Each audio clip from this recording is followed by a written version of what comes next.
Ano, si Sir Ben muna. Who is Ben Reyes? Sir Ben. Who is he for me?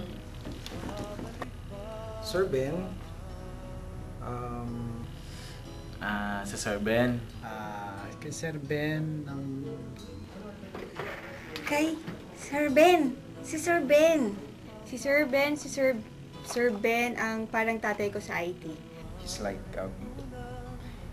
like a brother or a father actually. tahimik na tao to. Hindi nga makabasag pinggan to eh. Paano nakakatakot lapitan kasi masyadong seryoso? Ang takbo ng utak niya is very logical. Pinipilit akong ubusin ng food ko kahit nasusukat, naiiyak na ako. Serious, straight, and strict.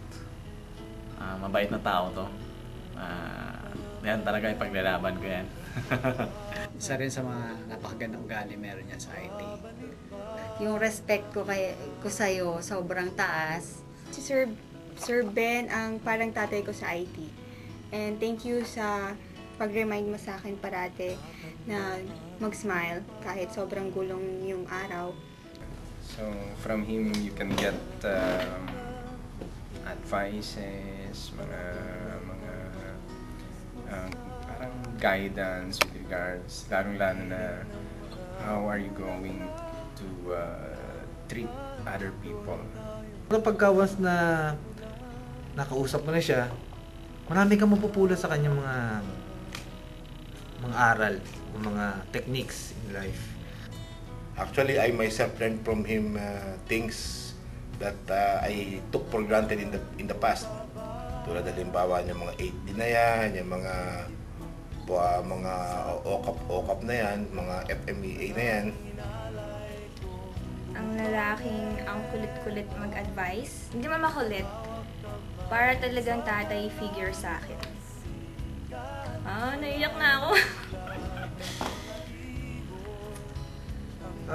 He's the type of person who always see weaknesses in the person and one who never misses to see and appreciate the goodness and strength of a colleague.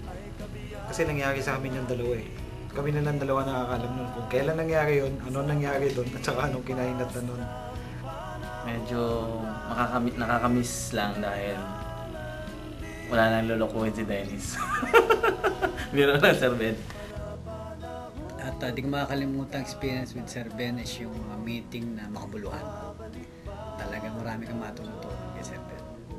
Hindi lang sa trabaho pero sa miski yung mga hindi na tungkol sa trabaho. Syempre, gusto ko as much as I want to, makita pa rin kita sa office. Kaya lang nga, iwan mo na kami. Thank you din kasi lagi mong binabrought out sa akin yung maganda sa akin. And in-encourage mo ko na to act like a lady na medyo mahirap pero tinatry. Good luck, more success. Siguro naman magtatrabaho pa si Sir Ben. Wish ko din sa kanya na maging success yung kanyang family life and career outside NXP. Siguro maganda Ben, magturo ka. Students will learn a lot from you. Yun, sana matuloy yun. Kasi magaling naman siya ng teacher. Magaling. Tsaka,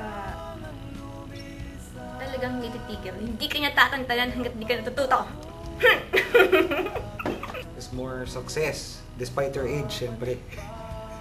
And then, alam ko kasi marami pang taong pwede mag-benefit sa iyo, sa mga tinuturo mo, like yung tinuro mo sa akin before. It really touched me and thank you for that. Sana magkikita-kita pa rin tayo kung saan man kayo mapunta. Sir, good luck sa kung saan ka man mapupunta after NXP. Miss ka namin.